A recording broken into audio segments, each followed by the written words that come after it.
माघ मास गुप्त नवरात्रि के चौथे दिन सुनिए महाविद्या माँ भुवनेश्वरी की कथा। हरे कृष्णा, राधे राधे दोस्तों, जय माता दी। आप सभी पर माँ भगवती की कृपा सदा बनी रहे। गुप्त नवरात्रि में साधक माँ भगवती के 9 रूपों के साथ साथ 10 महाविद्याओं की भी पूजा करते हैं। खास तौर पर जो लोग तंत्र साधना करते हैं वे गोपनीय तरीके से गुप्त नवरात्रि में 10 महाविद्याओं की पूजा करते हैं और गुप्त नवरात्रि के चौथे दिन महाविद्या भुवनेश्वरी की पूजा की जाती है। माँ भुवनेश्वरी 10 महाविद्याओं में चतुर्थ स्वरूप विद्या मानी जाती हैं। माँ भुवनेश्वरी को तीनों लोकों की ईश्वरी माना जाता है। माँ भुवनेश्वरी साक्षात पूरे संसार को धारण करती हैं और इसका पालन पोषण करती हैं। माँ भुवनेश्वरी को जगत माता और जगत धात्री के नाम से भी पुकारा जाता है। माँ भुवनेश्वरी आकाश, वायु, पृथ्वी, अग्नि और जल का निर्माण करती हैं। शास्त्रों में माँ भुवनेश्वरी को मूल प्रकृति कहते हैं। शास्त्रों में वर्णन मिलता है कि माँ भुवनेश्वरी भगवान शिव के वाम भाग में सदैव विराजमान रहती हैं और इनकी पूजा करने से अपार ऐश्वर्य की प्राप्ति होती है। जीवन की सभी समस्याएं दूर हो जाती हैं। माँ भुवनेश्वरी की पूजा करने वाले भक्तों की सभी मनोकामनाएं बहुत शीघ्र पूरी हो जाती हैं।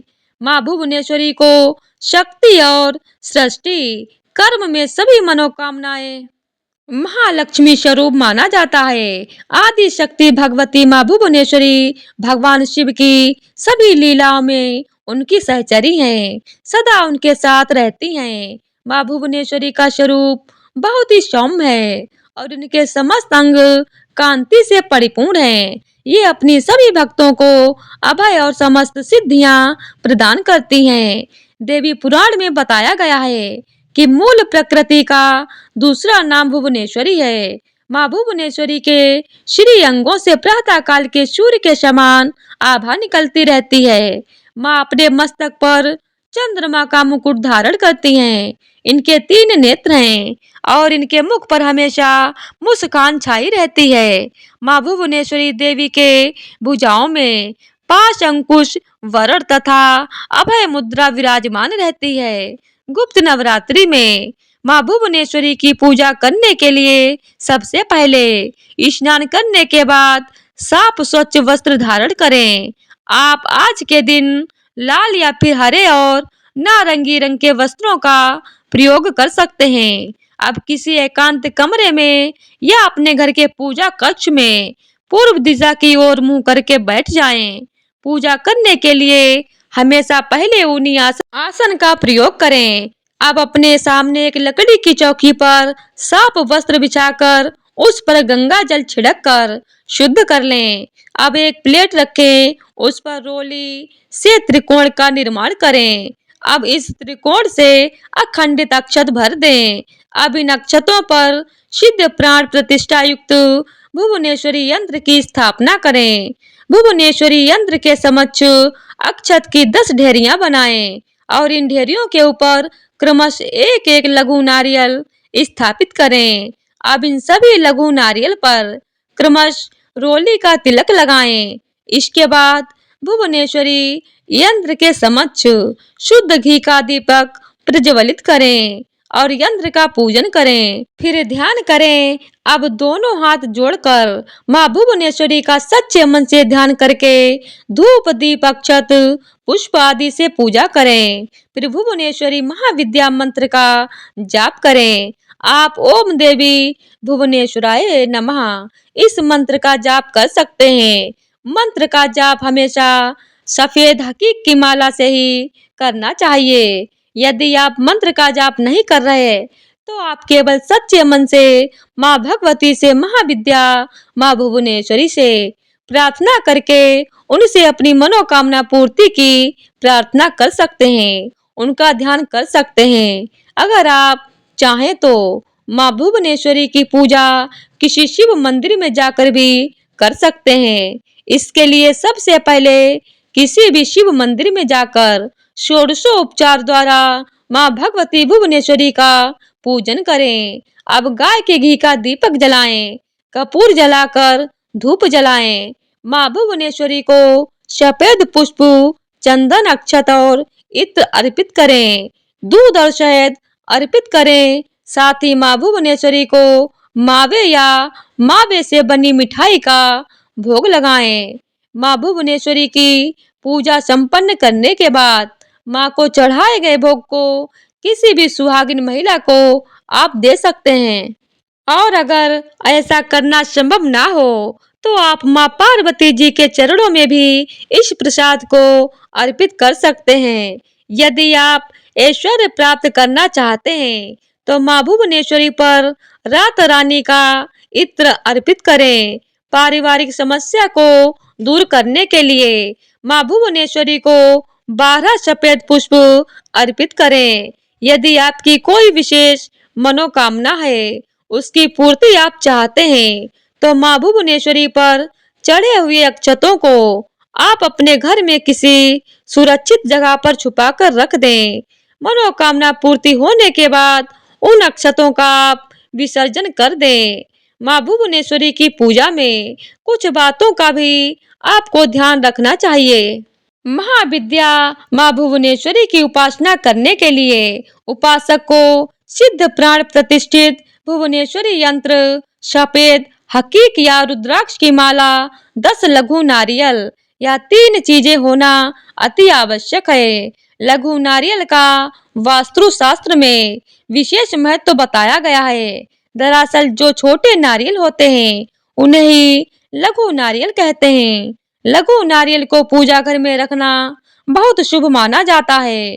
लघु नारियल की पूजा करने से घर में धन संबंधी समस्याएं दूर हो जाती हैं। माँ भुवनेश्वरी की साधना हमेशा सुबह 4 से 6 बजे के बीच या रात में 10:15 बजे के बाद ही करनी चाहिए। माँ की पूजा करने के बाद भुवनेश्वरी कवच का पाठ अवश्य करना चाहिए। माँ भुवनेश्वरी की यह साधना 11 दिनों की होती है। जो तांत्रिक लोग होते हैं उनके लिए ये नियम है, लेकिन जो लोग केवल गुप्त नवरात्रि के बहुत ही सरल आसान विधि से व्रत रखते हैं, उन्हें केवल सरल विधि से माँ भुवनेश्वरी की पूजा बाकी दिनों की तरह करनी चाहिए। माँ भुवनेश्वरी की साधना करते समय उपासक को पूरी आस्था के साथ सभी नियमों का पालन करना चाहिए। साधक को माँ भुवनेश्वरी की साधना उपासना से जुड़ी सभी जानकारियों को पूर्ण रूप से गोपनीय रखना चाहिए, अर्थात गुप्त रखना चाहिए, नहीं तो पूजा सफल नहीं होती है। 11 दिनों के बाद पूजा संपन्न करने के बाद भुवनेश्वरी यंत्र को अपने घर के मंदिर या तिजोरी में लाल वस्त्र से बांधकर 1 साल के लिए रख देना चाहिए। पूजा में इस्तेमाल की गई सभी सामग्री को नदी में प्रवाहित कर देना चाहिए या किसी पीपल के नीचे गड्ढा खोदकर दबा देना चाहिए। सामग्री का विसर्जन अगले दिन करना चाहिए। इस प्रकार माँ भुवनेश्वरी की पूजा करने से आपकी साधना पूर्ण हो जाएगी और आपके ऊपर माँ भुवनेश्वरी की असीम कृपा सदा बनी रहेगी। माँ भुवनेश्वरी की साधना करने से मनुष्य को ज्ञान, धन, सम्मान और प्रतिष्ठा की प्राप्ति होती है। गुप्त नवरात्रि के चौथे दिन माँ भगवती के कुष्मांडा रूप की भी पूजा की जाती है। तो अब जानिए माँ कुष्मांडा की कथा के बारे में। माँ कुष्मांडा अष्टभुजाओं वाली देवी कहलाती हैं। मान्यता है कि नवरात्रि के चौथे दिन माँ कुष्मांडा की पूजा करने वाले भक्त की सारी मनोकामनाएं पूरी हो जाती हैं। भक्तों को सुख सौभाग्य की प्राप्ति होती है। यदि पढ़ने वाले छात्र देवी कुष्मांडा की पूजा करें तो उनके बुद्धि और विवेक में भी वृद्धि होती है। माँ कुष्मांडा भक्तों को रोग, शोक, विनाश से मुक्त करके उन्हें आयु, यश, बल और बुद्धि प्रदान करती हैं। माँ कुष्मांडा शेर पर सवारी करते हुए प्रकट होती हैं। अष्टभुजाधारी माँ मस्तक पर रत्न जड़ित मुकुट धारण करती हैं और अत्यंत दिव्य रूप से सुशोभित होती हैं। माँ कुष्मांडा ने अपनी अष्टभुजाओं में कमंडल, कलश, कमल, सुदर्शन चक्र, गदा, धनुष, बाण और माला धारण किया हुआ है। माँ कुष्मांडा का यह रूप भक्तों को जीवन शक्ति प्रदान करने वाला माना गया है। अब आप सभी माँ कुष्मांडा का ध्यान करते हुए माँ कुष्मांडा के प्रति अटूट श्रद्धा भक्ति भाव के साथ इस दिव्य और परम पुण्यदायी कथा का रसपान कीजिए। तो सभी लोग मिलकर प्रेम से बोलिए, कुष्मांडा माता की जय हो। किसी देश में सुशील नामक एक निर्धन ब्राह्मण रहता था। हर दिन मिलने वाली भिक्षा से ही वह अपने परिवार का पेट पालता था। उसका परिवार बहुत बड़ा था, इसीलिए वह प्रातःकाल होते ही भिक्षा मांगने के लिए घर से निकल जाता और शाम होने पर लौटकर आता।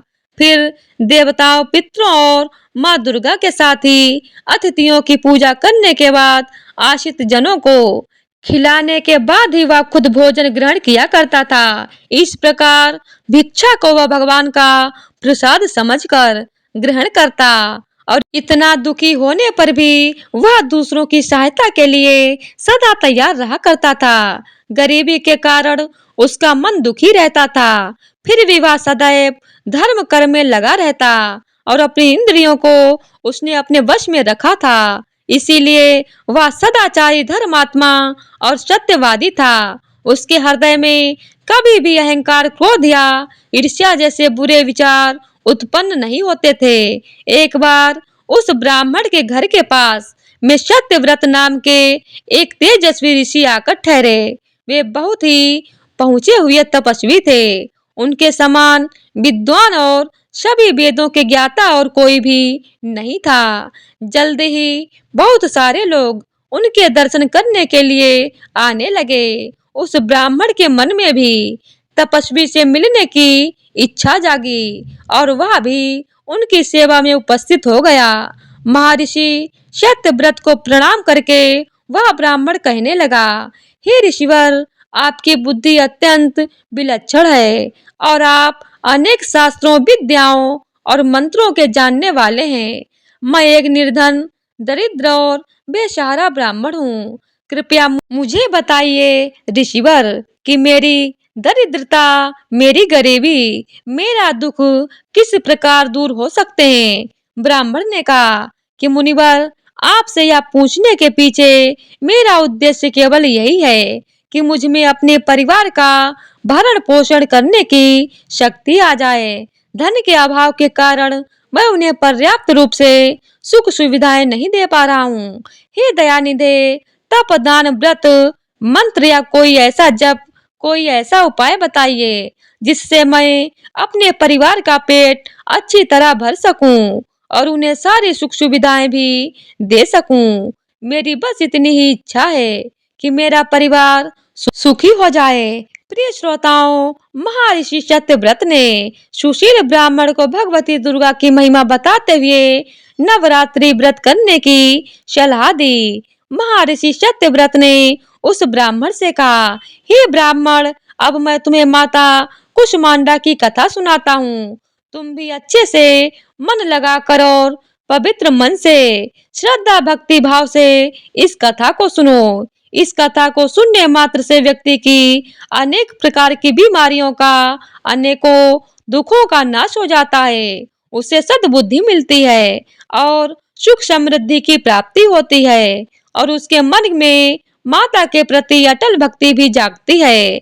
यह उस समय की बात है जब संपूर्ण ब्रह्मांड अंधकार से भरे हुए एक शून्य के समान लग रहा था, लेकिन फिर एक दिव्य प्रकाश की एक किरण चारों ओर फैली, अंधेरा उजाले में बदल गया। अब उस प्रकाश की कोई सीमा नहीं थी।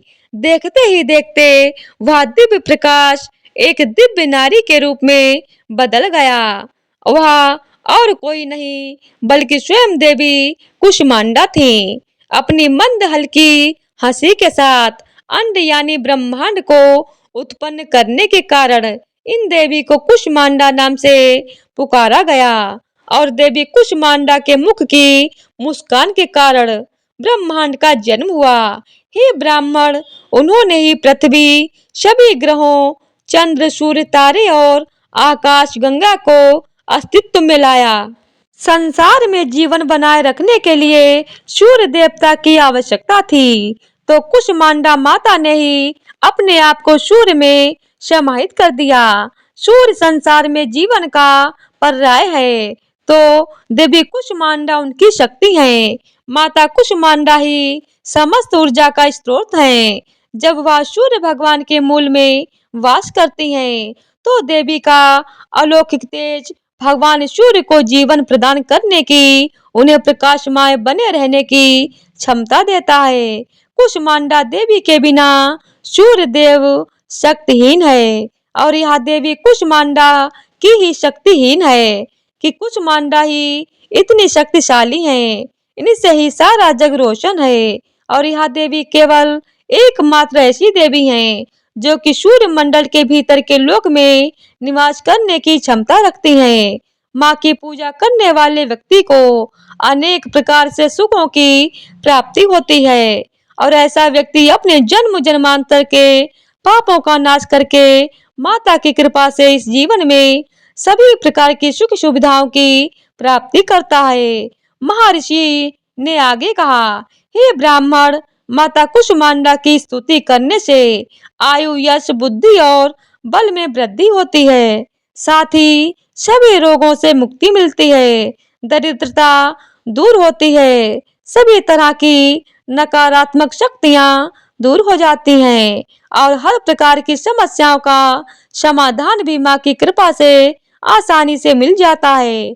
इनकी पूजा करने से सुख, समृद्धि और उन्नति मिलती है, दुख, विपत्ति और कष्ट से मुक्ति मिल जाती है। प्रिय श्रोताओं, तब महर्षि सत्यव्रत के कहने पर, उनकी सलाह पर ब्राह्मण ने भी नवरात्रि के व्रतों को किया, माँ कुष्मांडा की स्तुति की और महर्षि सत्यव्रत को अपना गुरु बनाकर उनसे माया बीज नामक भुवनेश्वरी मंत्र की दीक्षा ली।